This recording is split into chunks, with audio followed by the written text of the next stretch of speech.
It's 1450 BCE. A Minoan trading vessel cuts through the eastern Mediterranean, heavy with cargo destined for Egypt. Then something goes catastrophically wrong. The ship sinks. For 3,470 years, it stays buried on the seafloor off Crete. Then in 2019, divers pull up clay tablets covered in strange inscriptions. And everything we thought we knew about ancient Crete begins to unravel.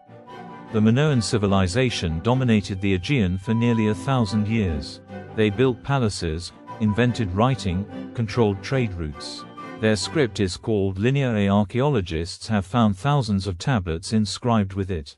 They can read some words, but the language itself remains fundamentally unsolved. And now, this new discovery is rewriting what we thought linear actually was. When the tablets emerged from the water, conservators carefully cleaned them. What they found was immediately strange. The symbols looked like linear A, but they weren't quite right. Some characters appeared that nobody had ever catalogued before, variant forms that didn't exist in any shore archive. It was as if the Minoans had developed an entirely separate writing system just for maritime use. The Greek archaeologists who examined them immediately sent photographs to specialists across Europe. Within weeks, the confusion was obvious. These weren't standard linear inscriptions. The numerical notations didn't match anything in the established corpus. And the most unsettling part, the numbering system appeared to use base 8 mathematics, not base 10. 3,500 years ago, somebody was encoding information in a completely different mathematical language. Base 8 mathematics is rare in ancient civilizations. The Egyptians used base 10. The Sumerians used base 60. But base 8 suggests something very specific. These weren't just random notations. This was a deliberate system. Someone had designed it, and more importantly, someone else had to understand it to decode the message. This wasn't a casual inventory. This was an encrypted shipment manifest. That's when the real breakthrough happened. A Turkish researcher named Aylan Osman was cataloging newly digitized Egyptian shipping manifests from the same period. Fragments from Thebes, trade documents that listed goods, destinations, quantities. And buried in those manifests, she found something impossible. 3 signature marks that appeared nowhere else in Egyptian administrative writing. 3 identical marks that matched patterns on the Minoan tablets. Osman published her findings in a restricted academic journal, and the implications were staggering. If the same marks appeared on both Minoan tablets and Egyptian manifests, it meant something radical. The two civilizations had developed a shared encryption protocol. A way to mark shipments so both the sender and receiver could verify authenticity. A secret code buried in plain sight for 35 centuries. The question became, what were they shipping that required this level of security? The first tablets recovered from the shipwreck contained what appeared to be commodity listings. Quantities of grain, references to tin, mentions of something encoded as a sequence of base 8 numbers that corresponded to no known Minoan or Egyptian commodity. Researchers started cross-referencing. What could be so valuable, so restricted, that it needed encrypted transport? The answer they found was disturbing. Tin was the lifeblood of Bronze Age civilization. Without it, you couldn't make bronze weapons, bronze tools, bronze vessels. The ancient world ran on tin. And tin was rare, scarce, controlled. The major sources were in Afghanistan, in Cornwall, in regions far from the Mediterranean. The Minoans, positioned at the crossroads of 3 continents, had become middlemen in the tin trade. They controlled the supply, and if someone was encrypting tin shipments with Egyptian partners, it meant they were protecting something even more valuable than the metal itself. But there was a second layer to this mystery. The dating of the tablets was contested. Greek archaeologists argued they came from the late Palace period, around 1450 BCE, just before the catastrophic volcanic eruption of Thera that devastated Minoan civilization.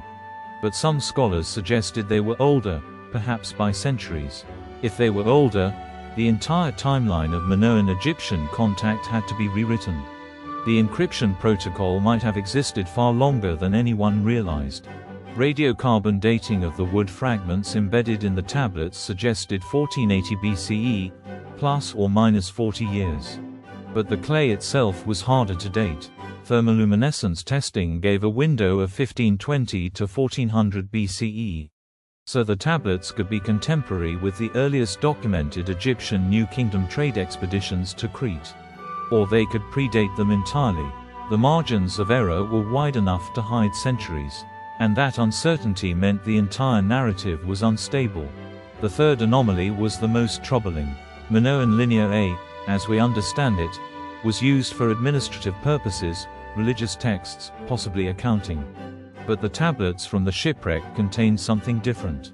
Entire passages that appeared to be technical specifications. Instructions. Sequences of symbols that resembled maritime terminology. Words that don't appear in any shore-based Linear A corpus. It was as if the Minoans had invented a maritime dialect, a specialized vocabulary for seafaring that was never written down on land. This raised a profound question. If the Minoans developed a specialized maritime script, how many other secret languages did ancient civilizations create? How many encryption protocols existed that we've simply never found? The Mediterranean in 1450 BCE was a network of competing powers. Egypt, the Hittites, the Mycenaean Greeks, the Minoans. They were all trading, all negotiating, all trying to maintain advantages. An encrypted shipping manifest wasn't unusual. It was survival. When researchers compared the Egyptian manifests more carefully, they found something else. The 3 signature marks appeared on shipments to and from specific port cities. Byblos, Sidon, Ugarit, coastal hubs in what we now call Lebanon and Syria. These weren't random Egyptian trade documents. They were records of transactions involving the Levantine trade network. And the Minoans, with their fleet-based economy, were deeply embedded in that network. They were the shippers, the intermediaries, the keepers of secrets. But here's where the mystery deepens. If the Minoans and Egyptians had created an encryption protocol, there should be more evidence. More tablets, more manifests, more physical records of this system. Yet only these few fragments exist. Only this one shipwreck. It's as if someone deliberately destroyed all the other evidence. As if the system was so secret that when the ship sank, the knowledge sank with it. And nobody ever recovered it. The thorough eruption happened around 1600 BCE, devastating Minoan civilization. It triggered tsunamis, ash clouds, climate disruption. But Minoan culture didn't end. It evolved. The later Minoan period, which stretched from roughly 1550 to 1450 BCE, saw a resurgence. They rebuilt, they reorganized, and if the shipwreck tablets date to this period, they represent the final flourishing of Minoan power. The last encrypted transactions before everything collapsed again. The final messages from a civilization about to vanish. Because that's what happened. Around 1450 BCE, the Minoan palaces were destroyed. Knossos burned. Phaistos fell. The civilization that had dominated the Mediterranean for centuries collapsed in what seems like a single generation. Earthquakes, invasion, internal conflict, historians still debate the exact cause. But what's certain is that Minoan civilization ended. And with it, the knowledge of their maritime encryption protocol vanished. Until a sunken ship brought it back. The tablets are currently held in a climate-controlled vault in Crete, accessible only to authorized researchers. The full texts have never been published. The complete decipherment remains incomplete. And the 3 signature marks that connected them to the Egyptian manifests have never been formally explained by academic consensus. There are theories. Some researchers believe they represent a merchant house symbol, a family brand. Others suggest they were astronomical markers, celestial coordinates. A few propose they were something more deliberate, a deliberate encryption key.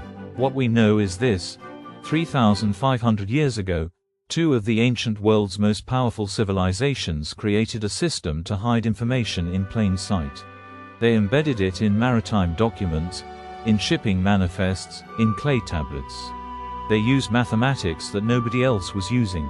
They created a specialized language that never appeared anywhere else.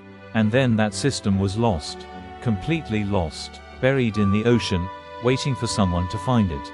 Today, linguists and archaeologists continue working on the tablets.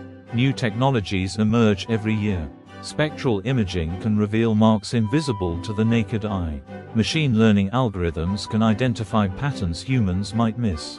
And as these tools advance, the possibility of full decipherment grows closer. But there's a question that haunts this research. If we do fully decode these tablets, if we finally understand what the Minoans and Egyptians were shipping, what we were really protecting, will the answer change how we understand the ancient world? Or will it simply confirm what we already suspect? The Minoan shipwreck tablets represent something profound. They're a reminder that history is not a closed book. It's not a collection of solved puzzles. It's an ocean of mysteries, and sometimes, by pure accident, we pull something to the surface that forces us to rewrite everything. A vessel sinks. 35 centuries pass. A diver descends. And suddenly, the secrets of an empire speak again. The question is, are we finally listening? If this story hit you, if the idea of a hidden Bronze Age code, an encryption protocol older than written history's most famous ciphers, resonates with you, then subscribe. There are more untold stories on this channel. Stories of civilizations that left clues we still don't understand.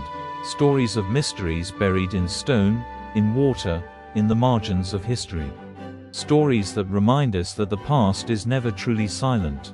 It's just waiting for someone to ask the right questions. Subscribe, and let's find those answers together.